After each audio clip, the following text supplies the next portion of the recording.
Welcome back to WTOL 11 Your Day. We are back to class, helping you get your kids ready for a, well, normal school year. Today on Lessons 101, more alike than different. Carrie Jones joins us this morning from Learning Aid Ohio with assistance for parents of kids with disabilities who may need a little extra help. Good morning, Carrie. Thanks for joining us today. Thank you for having me. Absolutely. So tell me, first of all, what exactly is Learning Aid Ohio? So Learning Aid Ohio is a program that was created as a consequence of all of the challenges that children have been facing for the last 2 school years now, heading into our third. And we really wanted to make sure that children had the support they needed, and really specifically children with developmental disabilities who were already used to more accommodations in the classroom and had to flip into even less than what they were used to in a pretty significant way. Yeah, you know, we talked with a lot of parents throughout the course of the year who have students who are on individual education programs, or IEPs, people may have heard of, who said, I need my kid to be in class. He or she learns so much better with these accommodations, and so it became particularly challenging for those students and for those families. So what kind of services can parents tap into with Learning Aid Ohio? Yeah, so if you go to learningohio.com, any Ohio resident can go in right now and apply for funds that can be used through the platform to hire learning providers. And because every student's needs are unique and different, the learning providers available on the platform that you can hire and work with have all sorts of unique and various skills and things that they can offer to your students. So it's a really cool platform on learningohio.com. You can go and just check it out and at least look through some of the learning providers that are available. We're adding more every day, but it's really a way that if you apply for the program and you qualify and funds are awarded to you, you will have $1,000 this fall to use to book providers that can work with your student on their goals. So these are like 101 virtual sessions?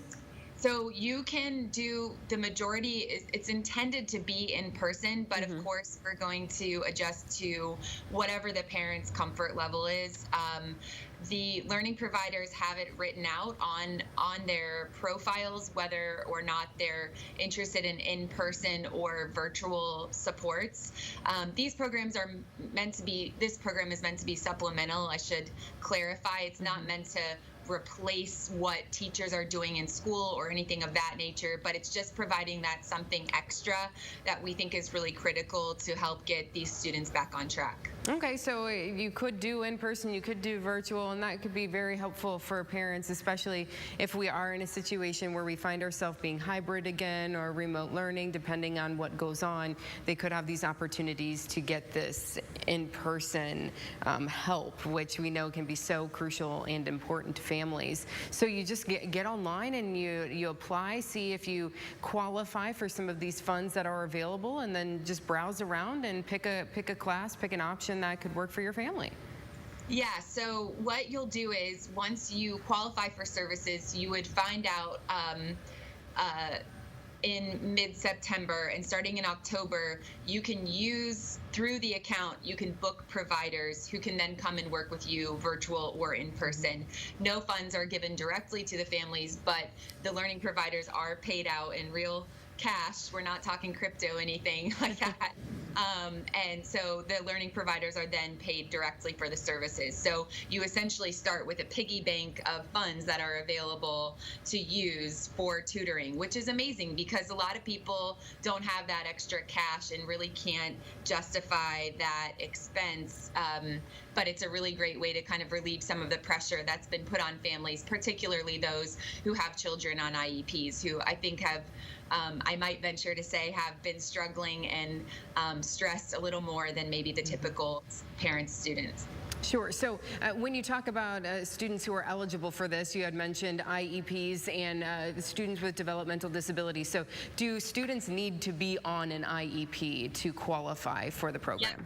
Yeah, part of the program, really, we tried to keep the application really straightforward. We know that if you have a child on an IEP or a 504, that you're used to a lot of paperwork, but we wanted to keep it as straightforward as possible. If you do have a child on an individualized education program or plan that that would qualify and is already receiving those services in school, you would need to upload that through the system in order to kind of prove that you do have this, extra Sure. need in school for your student. And a 504 is another qualifying piece that we will look at. And a 504 is basically just a lighter version of that, and it's accommodations for the student, but not necessarily in a more robust kind of way. Okay. So the IEP or 504 would help get you to qualifying for these. Okay. All right. So services. parents just need to get on it. It's learningohio.com, right? Yep, that's right. Okay, and get started there. Carrie, thank you so much for joining us this morning. It sounds like it's going to be a lot of help for a lot of families here in our area. We hope so. Thank you. Yep, take care.